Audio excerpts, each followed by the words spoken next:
What is happening, PokeMoshPit? NBZ here with a game for you. This is an Ubers match today. Ubers is perhaps the most fun that I've been having in 5th Gen so far. Really enjoying using this Ubers team, and definitely a lot of fun. This one is against Majora777, 3 sevens that is. Great guy, and he has some great battles on his channel, so be sure to check out his stuff after the game is done. But first of all, we're just going to throw out our dudes here and juke it out. So this was actually taken in my live stream a week ago. And, you know, I got some good games done. I was kind of having a pretty bad streak at this point. I'd lost, I think, 6 games in a row. I was doing pretty terrible, so trying to redeem myself in an Ubers game. And let's see how it goes down. So he's going to lead off with a Dialga set, as I am leading off with my Groudon. To start with, I'm thinking he may be some kind of offensive variant, but I know I can take any sort of hit. So he's going to go for a Flamethrower.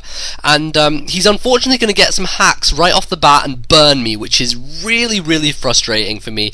Means that my Earthquakes are really going to be doing nothing later on in the game, so Groudon is crippled straight off the bat. I'm going to Thunder Wave him to start off with, mainly just, you know, because I thought he was some kind of offensive variant, and I wanted him to be slower. So, you know, I'm going to go for the Thunder Wave first, and now I'm going to set up my Stealth Rock. I see it's the perfect opportunity to do so, and he's probably going to kill me with another Flamethrower, so what better time to lay them down than now, early game. But he shows to me that he is, in fact, a sort of more defensive set, and he's going to roll out Stealth Rocks of his own. And as I discover later on, he's actually running the exact same Dialga set as I myself ran in 4th Gen, which is a, I think it's a modest defensive variant.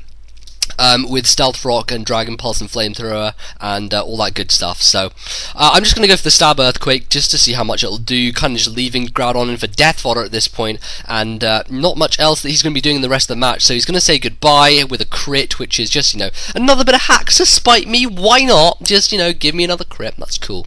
And at this point I'm thinking I want to revenge kill this Dialga with something. So first of all though, I'm thinking maybe it's better not to revenge him and to maybe take advantage of the fact that he's paralyzed, so I can bring in my Deoxys Defense form. Now, I'm running Light Clay on the Deoxys Defense, which means that both Reflect and Light Screen are going to last for 8 turns in total, as opposed to 5, and I do have both screens. So, first of all, going to go for the Light Screen because he currently has a Special Attacker out, and if he wanted to use any Special Attacking moves on me, it would be to my benefit to go for the Light Screen first of all. But he does go for the Paralysis on me, and I get Thunder Waved, unfortunately, and I'm just going to go for the Reflect here, as he's going to switch. Obviously sees that there's no point staying in at this point. I'm just going to go setting up all over him, so I do get off my Reflect, which is nice. That's very good. So both screens are up. I'm not really afraid of anything this Giratina throws at me, and I know I can live any hits, so I'm going to go for the Toxic here, mainly because I just want to wear that thing down, and you know, he's not going to do anything to me whatsoever, so going to throw a Toxic at him, and unfortunately it misses. Even with that 90% accuracy improvement, it unfortunately does miss, and I should have really predicted his switch back to the Dialga to dodge the Toxic again, but I really was just playing defensively and wasn't needing to predict. It wasn't necessary for me to predict, so I wasn't going for it, and in fact it misses anyway, so that's 2 misses in a row. Really doesn't matter. But in this case, I'm now going to switch out because I have both my screens set up, and I know that Dialga is probably going to do a Flamethrower to me, which Ho-Oh can take because it resists it and has good special defense, plus I have the Light Screen, so he, I think he's going to go for the Flamethrower, but I believe he gets paralyzed at this point, which is unfortunate for him. But of course, I do have the Roost, so I'm going to go for the Roost first of all, and at this point I completely forget about the fact that he carries Thunder Wave, and that's gonna kind of screw me over a little bit. He's gonna Thunder Wave me, which does mean that my sweeping potential is limited. However, with the Light Screen and Reflect both up, it means that nothing's going to be able to take me out in one hit, and I'm probably, granted that I don't get any Parahaxes, hopefully I won't get Parahaxed, it means that I'll be able to still deal out masses of damage, because, let me tell you everyone, Ho-Oh, it's just a beast, just brave bird everything, in the words of Fizzy Stardust himself, just brave bird everything, and it dies. Apart from Dialga. So, for Dialga, you know, Earthquake is going to be the better choice, going to go for it, and he does live, showing me that he is a defensive variant and does carry that added extra bulk in his HP stat. But the Draco Meteor is not going to do too much to me. He's actually running Draco as opposed to Dragon Pulse. I run Dragon Pulse on my 4th Gen one, but Draco can be used in, you know, if you want to. I prefer Dragon Pulse as a more defensive variant, but you know, each to their own. It's going to not work out for him because now now his special attack is pitiful, and he's going to have to switch. And he predicts the Earthquake again, but knowing that a Sacred Fire will kill from this point, I'm just going to go for the Sacred Fire, just on the off chance he switches. And it turns out that he does switch to Lugia. That is beautiful. Absolutely amazing, because Ho-Oh, Sacred Fire, easily after Stealth Rock damage, that's an easy kill on Lugia. I know it's a very defensive dude, but Ho-Oh himself with Life Orb is a man, and Danger is appropriate as a name. Just saying. So he's going to bring in Palkia. The light screen wears off, but even though the light screen is worn off, I'm still very confident that I can live a Surf from Palkia.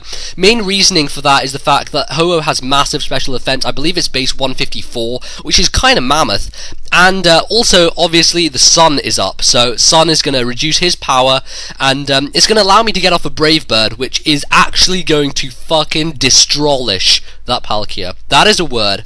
And it is the most appropriate because it's Brave Bird everything. In the words of Fizzy Stardust himself, Brave Bird everything. Just dies. Just dies. That's it.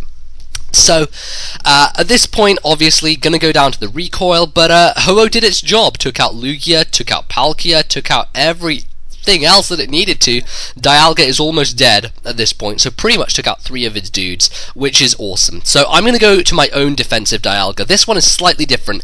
The reason that I carry Stealth Rocks on my lead is obviously because I want Stealth Rocks as a lead, and I wouldn't carry Stealth Rocks on 2 guys, so instead of Stealth Rock on this guy, I'm actually carrying Metal Burst and Roar, so he's more of a sort of phasing Dialga set, and I was tempted to go for the Metal Burst there, but I thought a Dragon Pulse would be more safe. It's Stab, I'm modest, I'm easily going to kill an Origin form Giratina since he doesn't have much defense, and you know, Dragon Pulse is just generally better. You know, Metal Burst would have easily killed him, and I guess I could have gone for it just for the fun of it, but I wasn't sure if he was going to set up a sub or anything crazy like that, so Dragon Pulse was the safer option in the long run. And I do take it nicely, you know, special defense, investment, and HP is going to help me out in that case. So in comes Garchomp. At this point, I'm scared. Very, very scared. My Ho-Oh is dead, and if he is Scarf Chomp, then there is a high possibility that he will do pretty terrible things to my team. I do have one reserve, which is my Deoxys defense, and all I need to do is not get para-hacked, set up a Reflect, and once Reflect is up, both his last 2 guys, Rayquaza and his Garchomp, are going to be useless against the rest of my dudes, because Reflect will save me with that defense upping. I know I can live an Earthquake, and he crits me at the very last second. This was not my night, guys. This was not my night. I'd lost 6 times in a row, and it was not my night. So at this point, I've lost all hope. My last 2 are a Zekrom and a Reshiram. They are both weak to Earthquake, and they are both slower than Scarf Chomp. So this is it. I'm done. I'm completely over, and unfortunately, he is going to be able to pull off the victory. But as you can see, Zekrom lives! What is that? I just psyched you out so much! What, son? What? Zekrom lives? What? Okay, enough of the craziness. I just shat myself. As soon as that happened, and Zekrom lived an Earthquake from Garchomp, I knew that I loved this Pokemon more than anything in the entire world combined. And he was my savior. Cannot even believe it. So enough of the shenanigans. I'm going to go into Reshiram, and at this point I wasn't sure whether I was going to outspeed his Rayquaza or not, and that was kind of still in the back of my mind. I can still lose this, I don't really know, but as you can see, I take Stealth Rock damage first, so that usually is a sign that I'm the faster poke. But it does turn out to be correct. I'm running Timid choice specs. He's actually running an Adamant Rayquaza, and so even though he has a higher base speed, I'm going to be able to outspeed thanks to my nature, so that was awesome. Draco Meteor does not miss, and specs, Draco Meteor manages to easily take out the Rayquaza. His last is his Dialga, and as long as Draco Meteor does not miss, I have this in the bag. You know, he's pretty much dead as it is, dead in the water, and I'm going to be able to pull off the 1-0 victory with choice specs Reshiram standing strong, and my god, do I love Zekrom. Like, Jesus Christ, the man himself. I cannot believe it. So awesome, so awesome. One of my favourite matches from that stream, one of my favourite matches I've had in an Ubers game, and thanks very much for watching, guys. I hope you enjoyed that kind of twist there at the end. Definitely a lot of fun. And if you enjoyed my narration, definitely go check out my own channel, link will be in the description.